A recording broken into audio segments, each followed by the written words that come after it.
think about leadership, I think about people that have a heart to serve. I think about people that lead with love. I think about people that are compassionate. I think about people that care. I think about people that will go the extra mile to make a difference in other people's lives. Someone say leadership.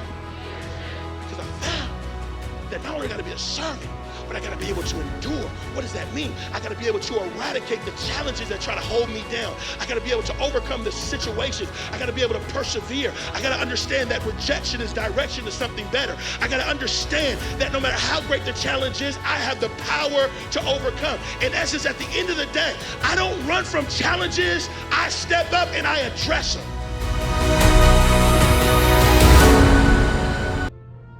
Hey everybody, how you doing? This is Dr. Joshua Frendenburg, aka Dr. J. I'm super excited because we are getting ready to gather this upcoming Wednesday for the Social Justice Leadership Conference.